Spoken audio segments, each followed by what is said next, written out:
শুভ সকাল বন্ধুরা, কেমন আছো তোমরা? আশা করি সবাই ভালো আছো, আমিও ভালো আছি বন্ধুরা। তো আজকে নতুন সময় নতুন একটা ভিডিও নিয়ে চলে আসলাম তোমাদের কাছে। না দেখে ভিডিওটা চলে যেও না একদম বন্ধুরা, ভিডিওটা দেখো। আমার কিছু কথা বলার আছে তোমাদের কাছে। তো সকাল সকাল তো ঘুম থেকে উঠে বাসি কাজ বাজ সেরেছি, কিন্তু সারার পরে তো বাবা পেট মামা তো মানবে না। সকালে খাবার খাওয়ার পরে তো দুপুরে খেতে হবে, দুপুরে খাওয়ার পরে বিকেলে খেতে হবে, বিকেলের পর রাত্রে খেতে হবে। এই কারণে একটা পর একটা করতেই হয়, একটুও সময় পাই না জানো তো আমি।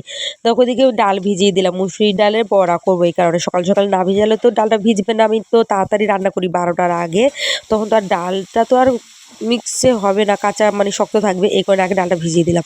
ভিজিয়ে দেওয়ার পর দেখো এখানে মেয়েদের জন্য চাউমিন বানিয়ে নিচ্ছি টিফিনে। ভাবলাম কি করব, রুটিটা আমাদের বেশি খাওয়া হয়, বেগুন ভাজা দিয়ে এই দিয়ে সেই দিয়ে তো বাচ্চারা দেবে। রুটিটা রোজ রোজ তো ওদের ভালো লাগবে না, এই কারণে একটু চাউমিন করে দিলাম। মাঝে মাঝে একটু দেবে খাবার ঘুরিয়ে ফিরিয়ে করলে ভালো লাগে, এই কারণে ওদের জন্য একটু চাউমিন করলে আমারও হয়ে যাবে। আমার এর সাথে আমরা মা বেটি তিনজনে খেয়ে নেবো। এই দেখো ওদিকে সকালে না খেতে খেতে দেখো দুপুরে চিন্তা বললাম না, দুপুরের দিকে রান্নার দিকে চলে আসলাম।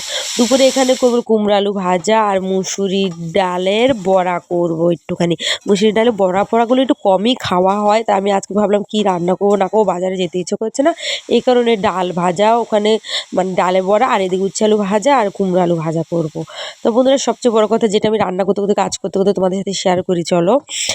এই দেখো আমরা যে ভিডিওগুলো করি, ভিডিও ছাড়ি, আমরা তো আমাদের মতন যারা আছে তাদের তো ভিডিও ভাইরাল না হয়নি যেহেতু, এই কারণে আমাদের সার্চ মেরে মেরে কেউ দেখবে না। ভিডিও ছাড়ার পরেও একদম হুটহাট করে কেউ দেখে নেবে না। যারা নাকি খুব ভাইরাল হয়ে গেছে তাদের ভিডিও ছাড়ার সাথে সাথে লাখ লাখ হাজার হাজার মানুষ দেখে, তাই না? তাদের যেই কোনো পোস্ট যেই কোনো থাম্বনেল থাক না কেন, হাঁকছে মুতছে খাচ্ছে শুয়ে রয়েছে উঠে রয়েছে বসে রয়েছে, তোমরা দেখবে বিশ্বাস মিথ্যা কথা কি আমি বলছি বলো? এরকম যে কোনো যেভাবে ছাড়ে না কেন ওদের ভিডিও ভাইরাল হয়ে যায়। তো আমরা দেখো এত সুন্দর সুন্দর ভালো ভালো আমরা ঘরোয়া আমরা কী করছি না করছি সেই ভিডিও ছাড়ি, কেউ কিন্তু দেখে না। কিন্তু তুমি একটা জিনিস দেখবে, তুমি একটু থাম্বনেলের মধ্যে দেখো, তুমি বলবে বাবা আমার স্বামী আমাকে ছেড়ে চলে যাচ্ছে, আমার স্বামী আমাকে খুব মারধর করে, আমার শ্বশুরবাড়ির লোক আমার উপরে অত্যাচার করে। তুমি একটু মানে ইমোজি ফিমোজি হেন তেন দিয়ে একটু ভিডিওটা তুমি ছাড়ো, তুমি থাম্বনেলটা দাও, দেখবে লাখ লাখ মানুষ দেখবে। কিন্তু আমরা কেন এটা করবো? আমাদের সাথে যেটা হচ্ছে না, আমরা চাই ভালোভাবে আমরা রোজ যেটা করি সেই বিষয় নিয়ে আমরা ভিডিও করি। আমরা বাচ্চা কাচ্চা নিয়ে স্কুলে দিয়ে আসা, ঘরে কি করি না করি। দেখো আমরা তো আরও যে প্র্যাঙ্ক ভিডিও, আমার স্বামীরা আমাদের সাথে সারাদিন বাড়িতে বসে ওইসব করলে হবে না। তারা বাইরে না গেলে আমাদের খাওয়া জুটবে না, বাচ্চাদের পড়াশোনা হবে না, তাই না? তাই বন্ধুদের বলছি আমাদেরকেও একটুখানি ভালোবাসা দিও, আমরাও তোমাদেরকে ভালোবাসা দেবো। দেখো এত কথা বলতে বলতে এখানে খেতে চলে আসলাম, কত কাজকর্ম করলাম।